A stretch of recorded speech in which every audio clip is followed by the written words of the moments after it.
Bonjour tout le monde, il vient d'être annoncé la mise en place d'un plan vélo qui va rendre 100% de Paris cyclable d'ici 2026. Je vous propose donc ce nouveau format pour analyser ce projet. N'hésitez pas à me dire en commentaire ce que vous en pensez. Et pour ceux qui découvriraient la chaîne, bienvenue à vous. Je suis Altis, un cycliste parisien qui partage des contenus autour du vélo sur le thème le vélo comme mode de transport. Alors on est parti. La première chose, c'est donc d'aller chercher l'information. Et ça se trouve sur le site de Paris qui a détaillé tout le projet. C'est le deuxième acte. Le premier s'est déroulé de 2015 jusqu'à 2020 et il y a eu comme grosse mesure, par exemple, la réalisation de Georges Pompidou. Une très bonne chose d'ailleurs, qui est loin d'être parfaite comme j'avais pu le détailler dans un sujet spécial que j'avais réalisé sur la vidéo, mais de bonnes nouvelles arrivent pour cet axe dans l'acte 2. J'en parle un petit peu plus loin. Il y a aussi la rue de Rivoli qui est mentionnée et effectivement là c'est une magnifique continuité cyclable sur toute la ligne 1 du Vélopolitain. Il reste également des petits défauts, mais c'est le jour et la nuit comparé à avant. Et c'est surtout un acte politique ici très fort qui a transformé ça en ça. Et malgré toutes les critiques, le résultat est là. De nombreux cyclistes l'utilisent maintenant quotidiennement et c'est vraiment un axe très sécurisé. Et donc dans toute cette continuité, on a également pas mal de passages souterrains, notamment au niveau de Concorde et au niveau de l'Arc de Triomphe, où on peut passer dessous à vélo maintenant, et toute l'avenue des Grandes Armées qui ont été réaménagées, permettant maintenant une continuation cyclable de Vincennes jusqu'à la Défense sans interruption. Enfin, si on oublie Porte-Maillot, parce qu'actuellement c'est en travaux, mais bon, bref. Ah, il y a encore un petit point avec les pavés qui serait bien de recouvrir d'enrobés, pour permettre aux cyclistes... Non, j'en demande trop. Bon, ok. Il nous cite aussi dans les exemples le boulevard Argot, où là de la peinture a été posée. Bon, au moins les stationnements ont été mis du bon côté. Mais bon, indépendamment de ça, il y a aussi la rue de Turbigo, en double sens cyclable, qui est en fait une liaison entre Sébastopol et la place de la République, qui est d'ailleurs un des meilleurs aménagements cyclables que j'avais cité dans une vidéo que je vous mets en fiche, qui expliquait d'ailleurs comment faire une bonne infrastructure cyclable. Donc comme vous le voyez, il y a du bon, il y a du un peu moins bon, mais ça manque encore d'uniformité. Et enfin, pour finir, la plus emblématique de toutes, le boulevard Sébastopol, qui a été livré en 2019 et qui est déjà complètement saturé. Ce qui montre que l'adage « faites des pistes et les cyclistes viendront » fonctionne vraiment. Maintenant que vous avez vu l'acte 1 et comment il fonctionnait, comment il était mis en place et que finalement ça fonctionne plutôt pas mal, on va voir à quoi consiste donc cet acte 2. La première chose que l'on voit dans cet article, eh bien, c'est le budget qui est mis en avant, 250 millions. Alors certains s'étonnent et pensent que ce budget va permettre de faire des arceaux vélos en bronze et des pistes cyclables feuilletées d'or. Et là je pense que c'est important de faire un petit point sur deux choses. Comment va être utilisé ce budget et combien coûtent les infrastructures cyclables. Alors avant de regarder la répartition du budget, je vais juste m'intéresser au calcul des infrastructures cyclables. Alors attention, les chiffres que je vais vous donner sont des approximations basées sur des sources que vous trouverez en description. Mais rien effectivement de concret, c'est juste pour donner un ordre d'idée du coût. Alors, par rapport à ça, on va se baser sur les objectifs de Paris, puis sur le coût unitaire de la réalisation. Par exemple, Paris souhaite mettre en place 182 km de pistes cyclables. 1 km de piste cyclable, ça coûte environ 300 000 €, ce qui fait 54 600 000. On a le coût des bandes cyclables, et là, en fait, ça va plutôt être pour la réalisation des contresens cyclables. Je développerai un petit peu plus tard dans la vidéo. Mais Paris souhaite mettre en place 390 000 km de double sens cyclable, et donc il va falloir les indiquer avec soit de la bande cyclable, soit des panneaux et autres. Donc voilà. Ça coûte 80 000 € au kilomètre, soit 31 200 000. Ensuite, il y a 30 000 arceaux de vélo qui vont être mis en place, donc 3 300 000. Puis des vélobox. Alors des vélobox, c'est des emplacements sécurisés pour les vélos. Ils contiennent 5 places, et vu qu'il y a 10 000 places qui vont être créées, ça fait 2000 vélobox à 2500 € l'unité, soit 5 millions d'euros. Ensuite, il y a 40 000 places sécurisées qui vont être mises en place autour des gares et stations. Et donc là, c'est des places qui sont un petit peu plus chères, forcément. Donc là, on est à 500 € la place, ce qui fait 20 millions d'euros. Ne vous inquiétez pas, on est bientôt arrivé à la fin du calcul. Et enfin, pour les aménagements, il y a les carrefours sécurisés. Là, pour trouver un petit peu le coût, je me suis intéressé à ce qui a été fait à Pantin, qui était pas trop mal. Pareil, j'ai fait un sujet là-dessus. Donc on arrive à peu près à 40 000 € pour sécuriser un carrefour. À Paris, on a 1805 carrefours et les sécuriser coûterait environ 72 200 000 €. Et si on fait le total de tout ça, on arrive à 186 millions d'euros, 300 000.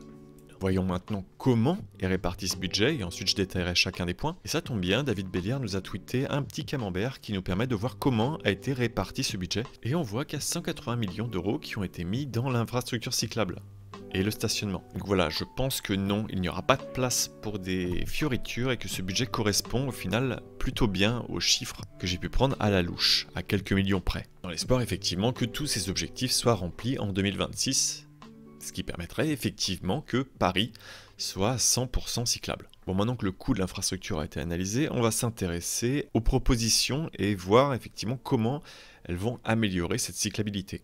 La première chose intéressante, c'est donc ce maillage complet qui est indiqué.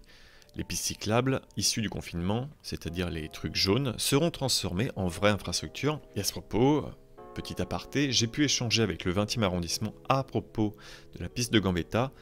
Le double sens cyclable sera conservé et le plan de circulation, lui, devrait pas mal changer. N'hésitez pas à vous manifester en commentaire si vous souhaitez avoir un sujet spécial sur cet aménagement. L'idée donc, ici dans cette proposition, c'est d'avoir de belles continuités cyclables et principalement le long des réseaux, c'est-à-dire le RER vélo qui a été proposé par les associations et également le vélopolitain.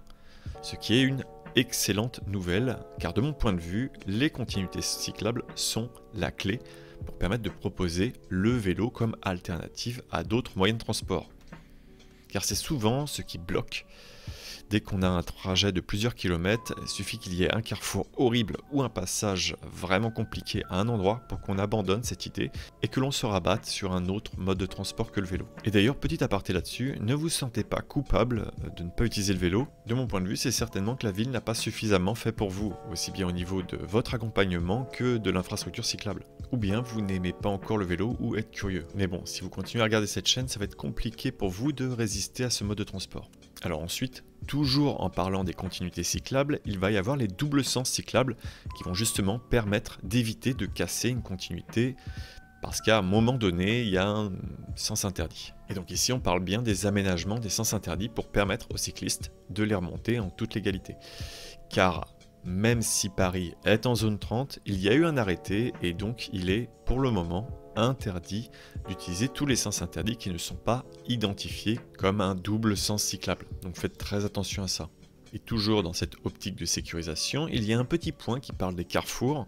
Et comme vous l'avez remarqué dans le chiffrage, c'est quelque chose d'extrêmement important. Ça représente plus de 1800 carrefours parisiens. Et les aménager de manière sécurisée est vraiment une priorité.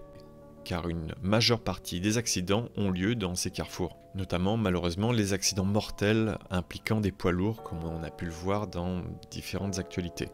Et permettre une meilleure lisibilité sur ces carrefours avec une infrastructure, par exemple, eh bien, ça permettra de limiter ces risques d'accident.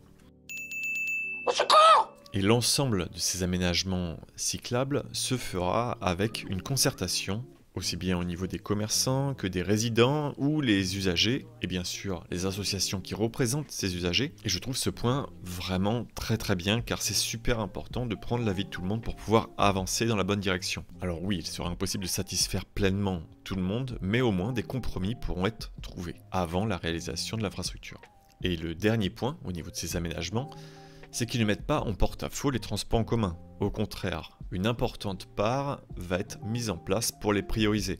Prioriser les bus, prioriser les tramways, car ces transports en commun de surface ont une place extrêmement importante. Le vélo doit rester un complément ou une alternative, mais ne peut ni doit en aucun cas les remplacer. Bon, mine de rien, c'est très intéressant tout ça parce que ça ressemble beaucoup au discours que je fais sur ma chaîne, c'est-à-dire toujours la place du vélo, mais jamais occulter celle des transports en commun et une bonne communication entre les usagers de la route, habitants et commerçants, et les collectivités. Et enfin, dernier point au niveau de l'infrastructure, c'est les places.